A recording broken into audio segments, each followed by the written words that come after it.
Salah satu komponen penting di dalam pemilihan termasuk pilkada adalah pemilih. Di Indonesia salah satu yang selalu menjadi kritikan, kajian, kemudian juga telaah berbagai pihak, apakah dari LSM, kemudian akademisi, pemerhati pemilu adalah persoalan pemilu.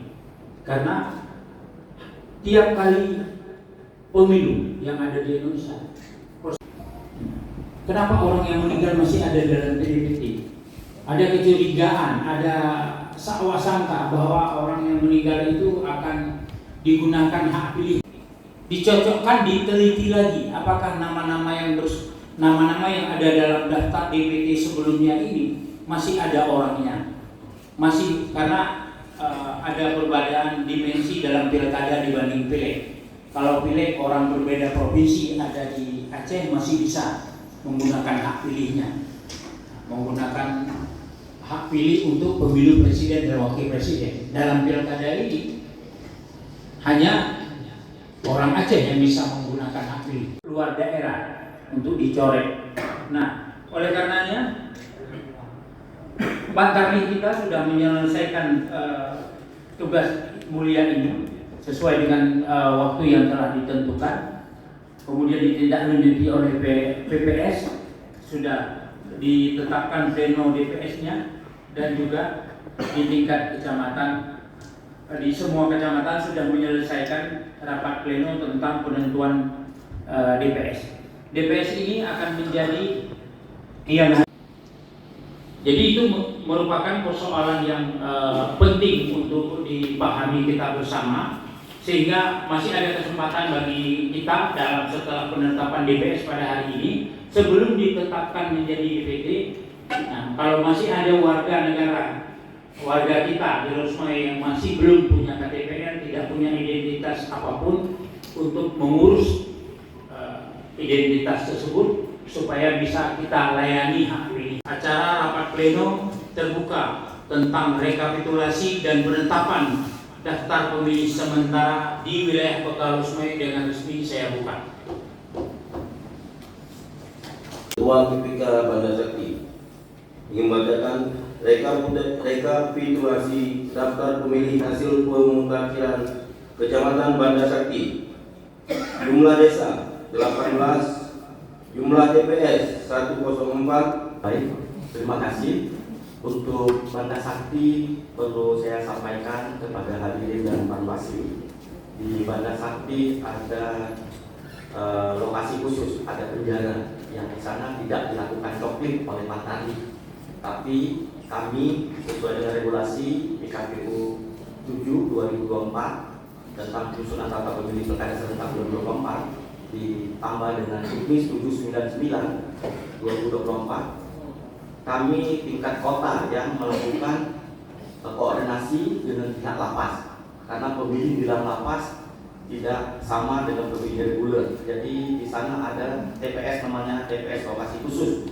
Terkait dengan data yang dibacakan oleh Banda Sakti adalah hasil daftar pemilih hasil pemutakhiran, hasil coklit. Nanti akan kita tambahkan dengan hasil khusus, hasil koordinasi KIP Kota Rosmai dengan pihak lapas.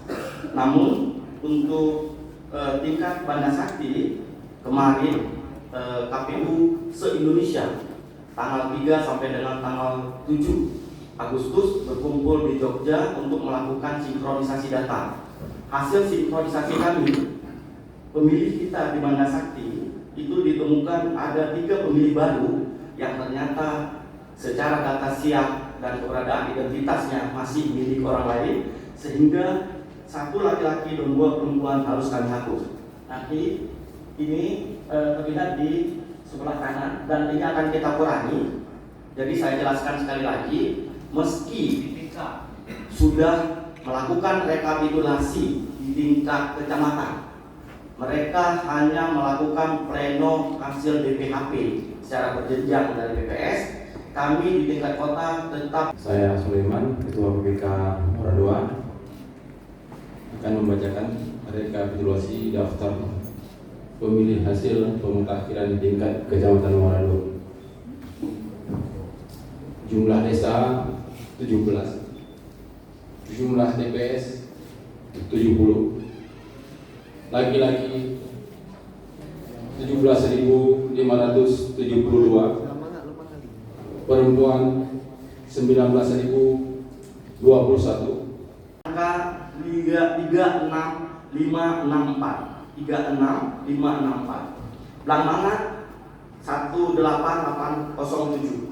18807 dan Muara 1 24024. Sehingga hasil akhir untuk pemilih di Los Mame, hasil coklit ditambah dengan pemilih yang ada di dalam lapas kelas 2A di Kampung Jawa Banda Sakti, totalnya menjadi 135601. 135601. Terjadi disparitas antara DP 4 yang kita terima dari KPU sebanyak 135474. 135474. Jadi ada peningkatan menjadi 135601. Kami beri kesempatan untuk Panwas terlebih dahulu memberikan tanggapan sebelum data ini kita sahkan.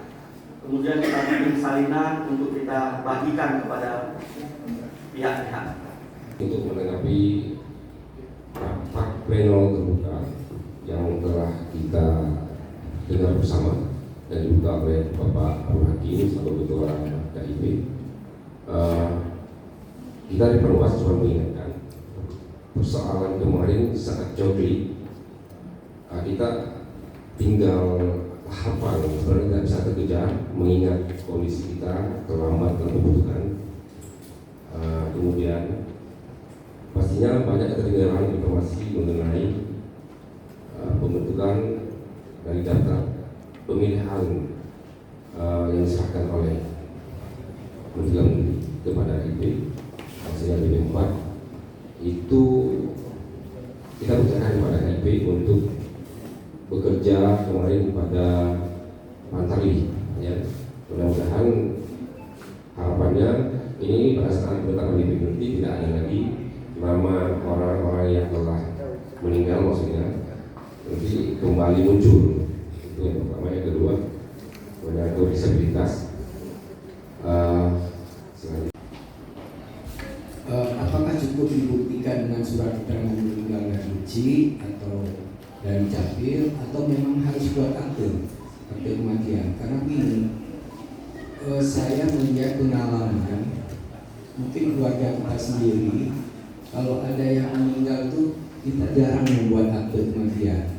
Kapan orang membuat akte kematian? Pada saat dia ada asuransi, mengklaim asuransi baru buat akte kematian atau bagi warisan bapak ibu. Nah, ini ibu pengadilan lebih pengalaman lagi.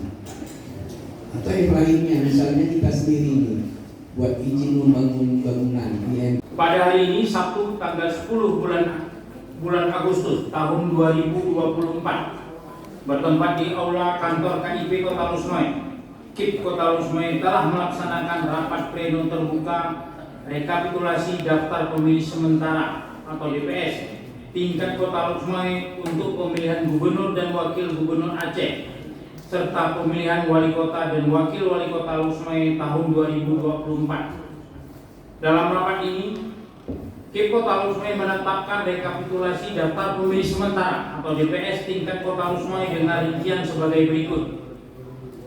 Rekapitulasi daftar pemilih sementara DPS Kota Lusmoy: jumlah kecamatan 4, jumlah kampung 68, jumlah TPS 263, jumlah DPS laki-laki 65.800, jumlah DPS perempuan 69.801, jumlah 135.601 dengan resmi dinyatakan sah. Demikian, lebih dan kurang saya mohon maaf. Bila itu pilih, Assalamualaikum warahmatullahi wabarakatuh.